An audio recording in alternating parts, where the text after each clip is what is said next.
One last thing I wanted to share with you, and I thought this was so marvelous. A couple of blogs from today about Bernie endorsing Hillary yesterday. And just some thoughts on this. Robert Reich posted a blog on his website. You can find it at robertreich.org. And it's titled Bernie's 7 Legacies. He says, first, Bernie has helped open America's eyes to the power of big money corrupting our democracy and thereby rigging our economy to its advantage and everyone else's disadvantage. Yes. These are the ways that the Sanders candidacy has, in my opinion, quite literally transformed the American political landscape. And I think that people have no idea right now how consequential this is going to be. I think 10 years from now, we're going to be looking back and saying, that was the turning point when Bernie Sanders declared he was running for president. That's me speaking, not Robert Reich. But anyhow, number two, second, Robert Reich writes, Bernie has shown that it's possible to win elections without depending on big money from corporations, Wall Street, and billionaires. Third, Bernie has educated millions of Americans about why we must have a single-payer health care system and free tuition at public universities and why we must resurrect the Glass-Steagall Act and bust up the biggest banks. Fourth, the Sanders campaign has brought millions of young people into politics, igniting their energy and enthusiasm and idealism. Fifth, the movement ignited by Bernie has pushed Hillary Clinton to take more progressive positions on issues ranging from the minimum wage, to the Trans-Pacific Partnership, to the XL pipeline, to Wall Street, to Social Security. And that's, I think, a great thing. And sixth, he's taught Americans how undemocratic the Democratic Party's system for picking candidates really is. And there'll be changes to that. And then he says, seventh is the real possibility Bernie has inspired of a third party. And basically what Robert Reich is saying here is that the Democratic Party is going to have to make some choices here. They're either going to go back to being the party of FDR, the party of basically democratic socialism, the party of the people, the party that promotes the things that more than 50% of Americans want. Social Security, Medicare, a health care system that works for everybody.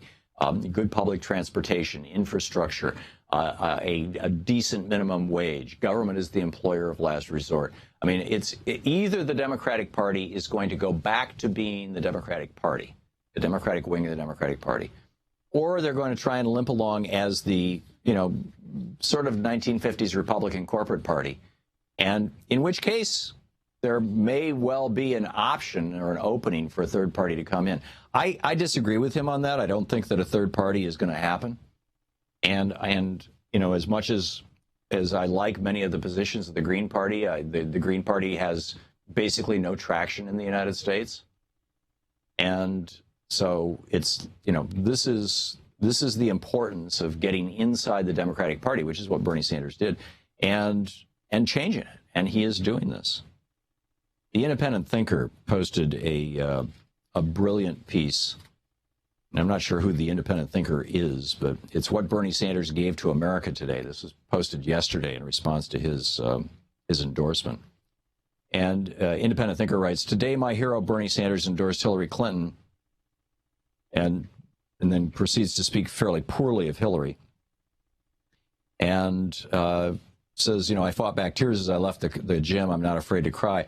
But then says, I'm now wide awake and I'm not going to go to sleep again. Okay.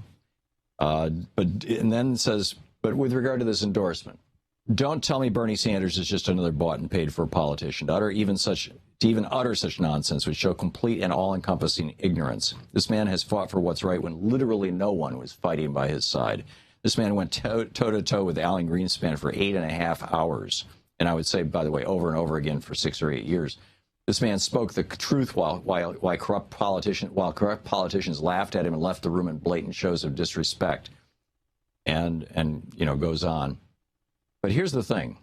Bernie Sanders has not succumbed to threats.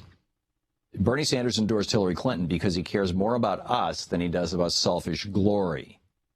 And Bernie Sanders changed the world again today. And if you weren't watching closely, you may have missed it. Bernie Sanders just sent millions of poor kids to college. He just saved millions of lives.